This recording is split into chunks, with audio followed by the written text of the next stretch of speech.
N1 Film Reviews, Star Trek Beyond. A touch of humor invades.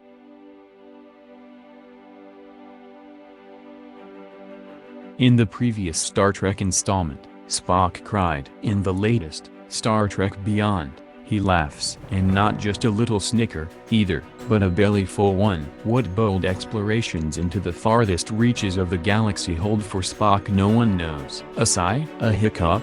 The opening scene, fittingly, plays with a smaller scale. Captain Kirk, Chris Pine, on a diplomatic mission, appeals to a snarling beast looming above him in a crowded amphitheater. Enraged at Kirk's offer, the alien beast hurtles down upon him, only to turn out to be no more monstrous than a feisty bulldog. The film finds aboard Enterprise finishing up a 5-year tour in deep space. The, albeit brief, change of pace is immediately appreciated. The last two beefed-up Star Trek movies, as if overcompensating for decades of Trekkie nerddom, threatened to make the once brainy Star Trek less distinct from other mega-sized sci-fi adventures, just another clothesline of CGI set pieces strung together.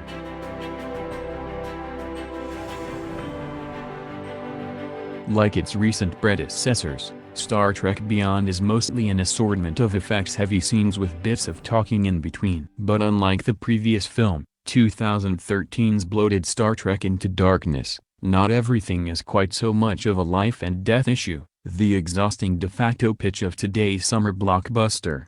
The Starship Enterprise, led by Captain Kirk, Chris Pine, looking more natural in the role, is lured through a nebula where a would-be rescue mission turns into a trap set by the villain Karl, whose spectacular army of mechanical drones, Beezy calls them, attack in an overwhelming swarm. In a galactic blitz, the Enterprise is torn to shreds and crashes down on a rocky planet where the ship's scattered crew tries to gather, survive and understand Karl's motives. A local becomes an essential guide for them, Jayla, a nimble Sophia Boutella, a pale loner with black streaks running down her face who helps the crew discover the Federation's history on the planet. The backstory, though, never quite gets filled out, and the plot serves as little more than a mechanism to test the efficient camaraderie of the Enterprise crew. Among them, Zoe Saldana's Yura, Simon Pegg's Scotty, Karl Urban's Bones and Chekhov, played by the late Anton Yelchin, a fine actor who's disappointing underused here. They're an entertaining enough bunch meandering around,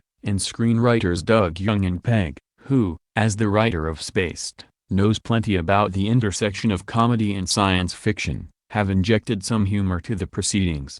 The heart of the film, though, like the previous two, is the bromance between Kirk and Zachary Quinto's Spock. They're Felix and Oscar in outer space, and still the highlight of this batch of Star Trek films. It's only late in the film that the alien mask is pulled away, revealing the actor underneath Karl, Idris Elba. For those who didn't place his baritone earlier, the reveal comes as a disappointment. It should be a crime in deep space, as it is on Earth, to shroud such a tremendous force behind mountains of extraterrestrial makeup. But I suppose had Elba been an unadorned baddie all along, the Enterprise might really have finally met its match. Star Trek Beyond, a Paramount Pictures release, is rated PG-13 by the Motion Picture Association of America for sequences of sci-fi action and violence. Running time, 122 minutes. 2.5 stars out of 4. Star Trek Beyond, a Paramount Pictures release, is rated PG-13 by the Motion Picture Association of America for sequences of sci-fi action and violence. Running time,